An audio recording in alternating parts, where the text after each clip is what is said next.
주님의 구원은 우리에게 있어 기적이요 놀라운 일입니다. 주님의 능력의 오른 성과 그 거룩한 팔로 문나라와 세상 사람들이 보는 앞에서 주님의 의로우심을 드러내 보이셨습니다.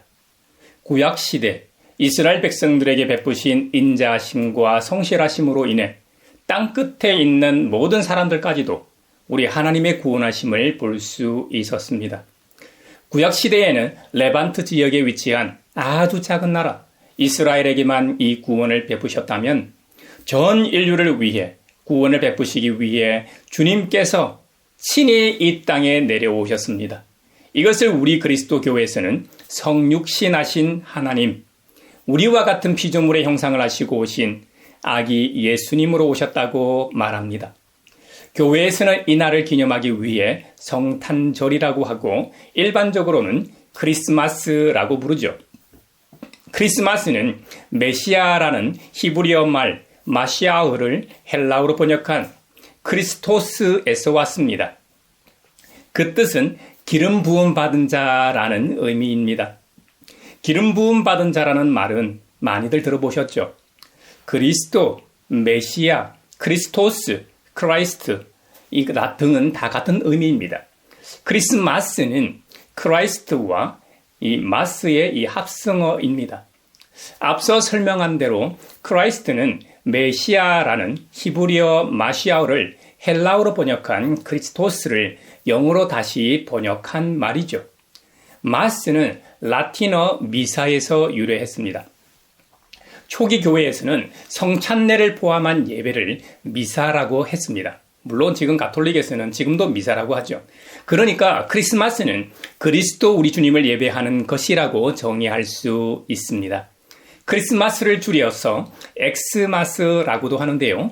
엑스는 그리스도의 헬라어 크리스토스의 첫 글자인 크의 대문자가 헬라어 알파벳으로 말하면 T인데요. 이 첫 글자만 따서 엑스마스라고 하죠. 초대교회에서부터 우리 주님 그리스도를 상징하는 약으로서 X라고 사용했었습니다. 로마의 박해가 극심할 때 익투스라는 이니셜이 들어간 물고기 모양과 더불어 많이 사용했을 겁니다.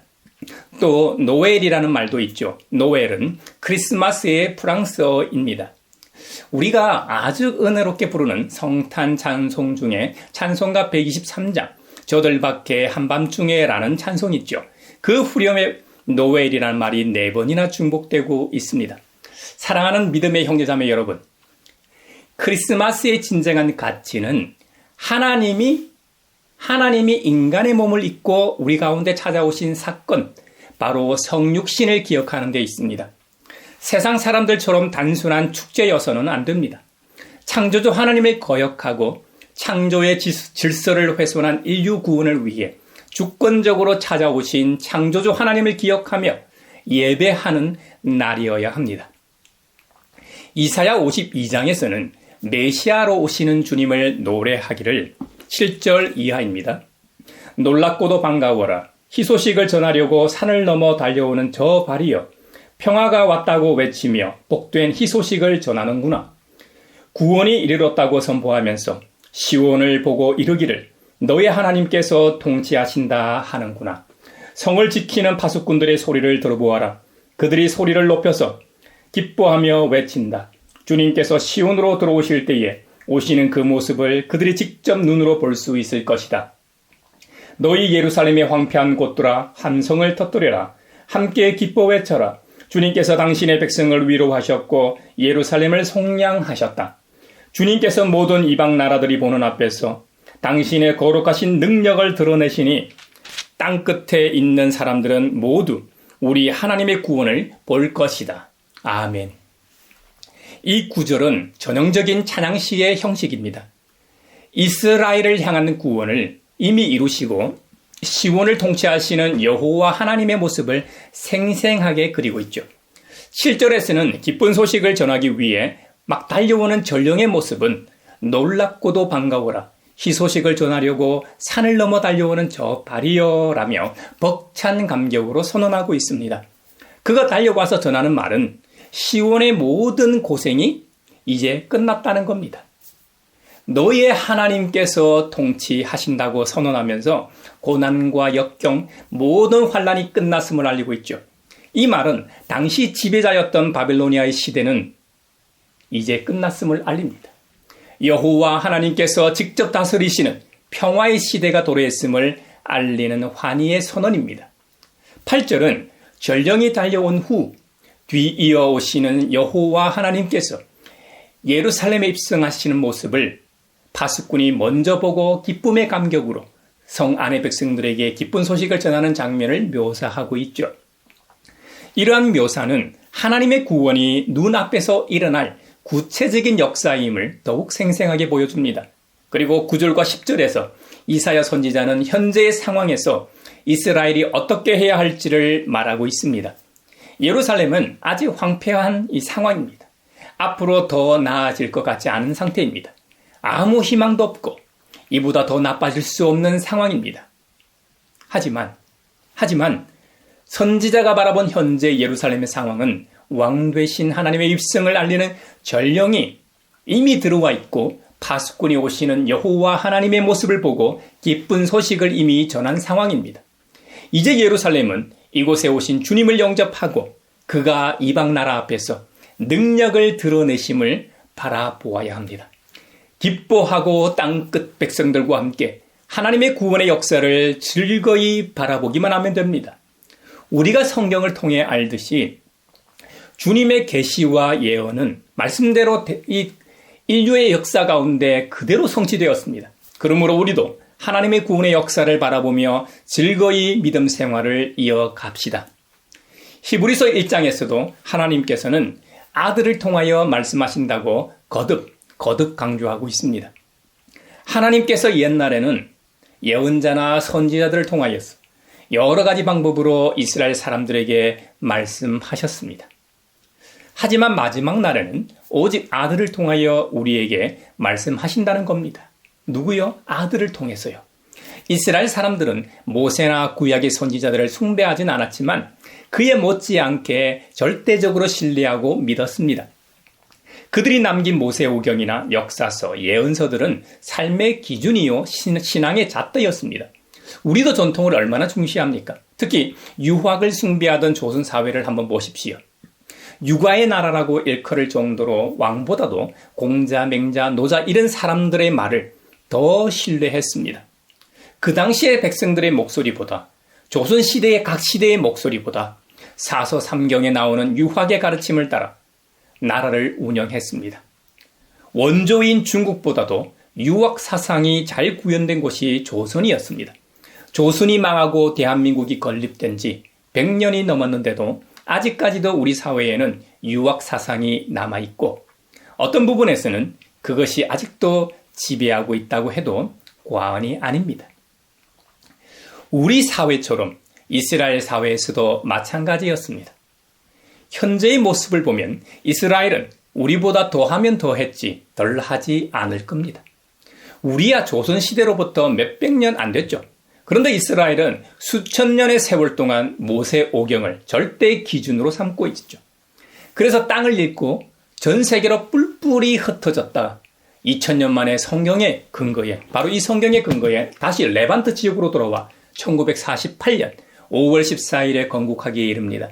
이건 말이 안 됩니다. 인류 역사를 눈 씻고 찾아봐도 이런 사례는 없습니다. 이렇게 될 수도 없습니다. 중국이 동북공정으로 우리의 역사를 왜곡하고 있죠. 그렇다고 우리나라가 이스라엘처럼 고조선과 고구려 발해의 영토인 만주와 연해주를 차지하고 선포할 수 있나요? 못합니다. 그런데 이스라엘은 땅도 없고 주권도 없었는데도 그 땅을 차지했습니다. 그 근거가 바로 성경입니다. 2000년 동안 레반트 그 지역에서 살고 있던 팔레스타인들 입장에서는 황당하기 짝이 없습니다. 2000년도 더 된 이 집문서를 들고 와서 자신의 소유라고 주장하는 꼴이니까요. 그래서 지금까지 중동에 분쟁이 끊이지 않는 이유이기도 합니다. 얘기가 좀 확장됐습니다만 이스라엘 백성들이 그렇게 신뢰하고 숭배하다시피 하는 구약의 선지자들보다도 성육신하신 예수님이 더 뛰어나신 분임을 강조하기 위해 설명했던 것입니다. 하나님께서 구약 시대에는 선지자들을 통해 여러 부분과 여러 모양으로 말씀하셨습니다. 그건 구약을 통해 알 수 있죠. 여러분, 선지자는 어떤 사람들입니까? 한마디로 계시의 도구였습니다. 그 말은 계시의 주체가 하나님이시라는 말입니다. 구약 성경은 선지자들이 자신의 생각과 사상을 적은 것이 아닙니다. 하나님의 계시를 선택받은 한 민족, 이스라엘에게 전달한 내용들입니다. 성경에서 계시의 주체가 되시는 하나님을 보지 못하고 인간만 본다면 그가 하나님의 말씀을 연구하는 뛰어난 신학자가 됐든 하나님의 말씀을 매주마다 선포하는 은혜로운 목회자가 됐든 복음을 전하는 선교사가 됐든 상관없이 본질에서 벗어나 있는 것입니다. 히브리서는 기록하길 옛날에는 선지자들로 말씀하신 하나님께서 이 모든 날 마지막에는 아들을 통해 우리에게 말씀하신다는 겁니다. 여기서 중요한 단어가 바로 아들입니다. 여기서 말하는 아들은 두말할 것 없이 하나님의 아들, 우리의 유일한 구원자, 예수 그리스도 우리 주님을 가리킵니다. 아들을 통한 계시는 그 이전의 선지자들을 통한 모든 계시들의 최종적 완성입니다. 여기 이 마지막 날이라는 표현은 하나님께서 주님의 백성에게 특별한 은혜를 베푸실 때를 말합니다. 그 특별한 은혜는 하나님의 아드님이신 메시아, 우리의 구원자 예수님을 보내실 때를 의미합니다. 이것은 지금까지 하나님께서 선지자들을 통해 여러 부분과 여러 모양으로 말씀해 오시던 계시 역사의 마지막 때를 가리킵니다. 예수 그리스도의 오심으로 말미암아 소위 종말이 시작되었다는 것이 아니라 예수 그리스도를 통한 계시는 여태까지의 모든 계시 행위들의 최종적 완성이요 궁극적 성취임을 말하는 것입니다. 창조주 하나님께서는 이 아들을 만물의 상속자로 세우셨고 그를 통하여 온 세상을 지으셨다고 선언합니다. 아멘. 히브리서는 예수님에 대해 좀 더 구체적으로 설명하고 있죠. 예수님은 하나님의 영광의 광채시여 하나님의 본체대로의 모습이라는 겁니다. 본체라는 것은 존재, 본질적으로 하나님이시라는 의미이고 모습은 개역 개정판에서는 형상이라고 번역했는데요. 도장을 찍은 인을 뜻합니다. 형상이라고 하는 것은 도장을 찍으면 그 인은 도장과 동일하지만 도장과는 분리된 독립적인 존재가 되는 것처럼 하나님의 아들 그리스도는 하나님과 동일한 본질을 가지고 계시지만 위격상으로는 구별된 존재라는 의미입니다. 그러므로 예수님은 하나님의 영광을 나타내는 광채가 되십니다. 할렐루야. 요한복음 1장에서는 실제로 육신이 되신 하나님에 대해 기록하고 있습니다. 여기서는 직접적으로 성육신하신 예수님이 참 하나님이시라고 선언합니다. 요셉과 마리아를 제외하곤 아기 예수가 요셉과 마리아의 육체적 아들로 인식했을 겁니다. 하지만 요셉과 마리아만은 진실을 알고 있었죠. 지난 몇 주 동안 대림절기를 보내면서 우리는 관련 구절들을 살펴보았죠. 요셉은 정혼한 예비 신부 마리아가 임신한 사실을 알고 조용히 파혼하려고 했었죠. 그런데 꿈에 주님의 천사가 나타나 그 아기는 예비 신부 마리아가 바람을 피워 생긴 아기가 아니라고 말했습니다. 성령으로 말미암아 임신한 것이라고 알려주며 출산하면 아들일 테니 그 이름을 예수라고 하라는 말까지 들었습니다. 그래서 파혼하려는 마음을 바꿔먹고 마리아를 잘 보살펴 주었고 마치 자신의 친아들처럼 아기 예수를 돌봤습니다. 요셉과 마리아는 요한복음 1장에 기록된 하나님에 대한 지식을 지식적으로 알지 못했지만 삶으로 체험하며 살았습니다. 태초에 말씀이 계셨고 그 말씀은 하나님이셨고 태초에 창조주 하나님과 함께 계셨고 그 말씀 없이 창조된 것이 없고 이 세상에 존재하는 모든 것이 그 말씀으로부터 생명을 얻어 시작되었다는 내용을 아기 예수와 관련해 수태 고지부터 시작해서 출산하고 예법에 따라 예루살렘에 올라가 가장 뛰어난 랍비들과 토론하는 소년 예수를 보고 잊고 살았던 진실을 깨닫기도 했습니다. 믿음의 형제자매 여러분, 여기서 중요한 것이 바로 하나님을 아는 지식입니다. 오늘날 기후 위기가 왜 발생했는지 몰라서 그것을 막거나 지연시킬 지식이 없어서 파멸로 치닫는 것이 아닙니다. 우리는 창조 세계에서 가장 많은 지식을 가지고 있는 호모 사피엔스입니다.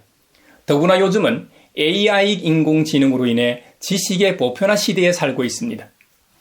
아이러니하게도 인간의 지식이 만들어낸 여러 지옥들을 천국으로 바꿀 수 있는 것도 바로 우리 인간의 지식입니다. 인류의 편의를 위해 개인이나 기업, 국가 등의 욕망으로 만들어낸 여러 지식이나 구조적 시스템이 인류 번영을 가져오기도 했지만 이런 것들이 인류와 지구 생태계 전체에 위협이 되는 것도 사실입니다. 이런 것들을 해결할 수 있는 것도 인간의 지식임을 부인할 수 없습니다. 그런데 하나님을 아는 지식은 인간이 세계의 중심이 아니라는 것을 깨닫는 지식입니다. 교회 밖 세상에서는 하나님을 제외하고 인간이 세상의 중심이고 주인이라고 생각합니다. 그래서 더불어 살아가야 할 피조 세계의 이 자원을 무분별하고 무자비하게 고갈하기 때문에 문제가 자꾸 발생하는 것입니다. 인간 중심주의가 초래한 이 엄청난 재앙 앞에서 겸손해지는 것, 그것이 하나님을 아는 지식입니다.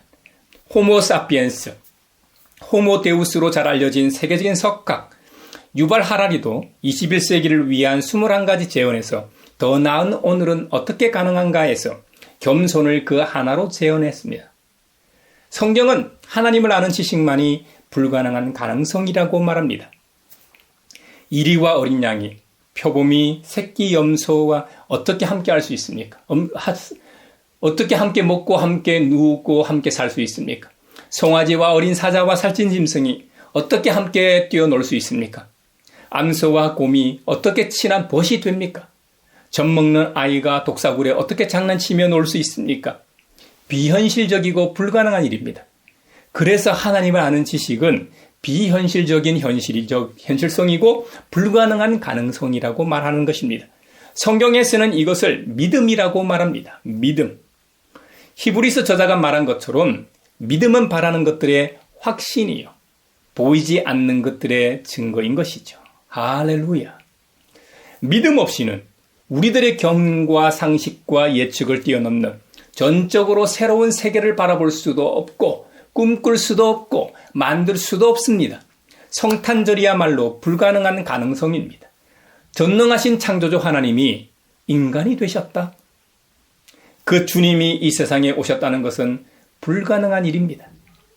우리의 상식으로 도무지 이해되지 않는 것입니다.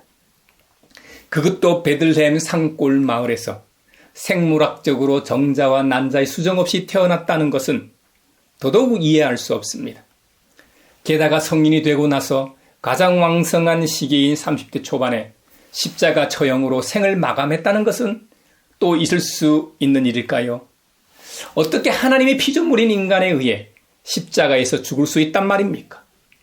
그래서 요한복음 저자는 인간이 되신 하나님께서 세상에 계셨고 세상은 그로 말미암아 생겨났는데도 세상은 그를 알아보지 못했다고 기록하고 있는 것입니다. 전능하신 창조주이신 하나님이 인간이 놀랄만한 기적과 권능이 아니라 고난을 받으심으로 인류를 구원하신다는 이 스토리를 상상조차나 할 수 있겠습니까? 그래서 나다나엘도 나사렛에서 무슨 선한 것이 나올 수 있겠는가 하고 빌립에게 반문한 것이지요. 하지만 주님을 알아보고 주님을 맞아들이는 사람들도 있었습니다. 하나님은 이들에게 하나님의 자녀가 되는 특권을 주셨습니다. 인간이 되신 하나님, 세상에 내려오신 하나님을 알아볼 수 있는 것은 인간적 능력이나 혈통이나 육정이 아닙니다. 인간의 이성과 상식을 뛰어넘는 놀라운 하나님의 능력에 의해서 일어나는 것입니다. 그래서 하나님을 아는 지식은 배워서 얻어지는 것이 아니라 은혜인 것이지요. 우리가 성경을 달달 외우고 하나님에 관하여 아무리 많이 안다고 해도 하나님의 능력을 믿지 않는다면 불가능한 가능성이 현실이 되는 것을 깨닫지도 못하고 깨닫지 못하니 경험하지도 못하는 것입니다. 여러분, 성탄절의 비밀은 바로 여기에 있습니다. 불가능한 가능성이 실현된 사건, 바로 창조주 하나님이 아기 예수님이 되신 일 말입니다. 당시 세계의 지배자 로마 제국의 가이사 아우구스투스 황제가 제국 내에 호적 등록을 하게 칙령을 내렸습니다. 그리하여 이스라엘을 통치하던 시리아 총독 구레뇨가 유대에도 호적 등록을 실시했기 때문에 갈릴리 나사렛 동네에 살던 요셉과 마리아도 베들레헴이라는 다윗의 동네로 호적 등록을 하러 올라갔던 것입니다. 우리도 왜 명절 대이동을 통해 알 수 있듯이 유대 전역이 호적 등록으로 인해 교통 대란도 있고 잠잘방 구하기가 하늘의 별 따기였을 겁니다. 아니나 다를까 요셉과 마리아가 도착한 베들레헴 촌에도 여관의 방이 없었습니다. 그래서 급한 대로 짐승들의 먹이를 주는 축사의 자리를 잡았습니다. 그런데 말이죠, 마리아가 만삭이었기 때문에 언제든 아기를 출산해야 할 급박한 상황이었습니다. 그래도 집 바깥이 아니라 다행이었죠. 때마침 축사에서 아기를 출산하고 구유에 갓 태어난 아기 예수를 뉘었습니다. 이것이 아기 예수님이 탄생하신 그날의 이야기입니다. 그런데 여러분, 구중궁궐도 아니고 권력자들의 화려한 집도 아니고 축사의 구유에 누워있는 이 아기가 헤롯 왕을 비롯하여 당시의 권력자들을 두렵게 만들고 금관도 홀도 없는데 평화의 왕이라 불리니 이보다 더 큰 역설이 어디에 있겠습니까? 전능하신 창조주 하나님께서 멸시받고 버림받고 고통을 겪는 당신의 사람들을 돕기 위해 친히 스스로 낮고 천한 자리로 내려오셨습니다. 우리를 치유하시기 위해 우리가 받아야 할 고통을 친히 대신 받으셨습니다. 우리가 겪어야 할 슬픔을 친히 대신 겪으셨습니다. 우리의 허물 때문에 머리부터 발끝까지 찔리셨습니다. 우리의 약함 때문에 온갖 고초와 상처를 입으셨습니다. 과연 어떤 종교가 사상이나 철학이 이룰 수 있을까요? 과연 종교사에서 있을 수 있는 일일까요? 그런데 여러분, 우리의 하나님께서는 그렇게 하시기로 결정하셨습니다. 그리고 그 일을 이루기 위해 아기 예수님의 몸으로 이 세상에 오셨습니다. 할렐루야. 이것이 불가능한 가능성이요, 비현실적인 현실성이 아니고 무엇이겠습니까? 성탄의 신비가 여기에 있습니다.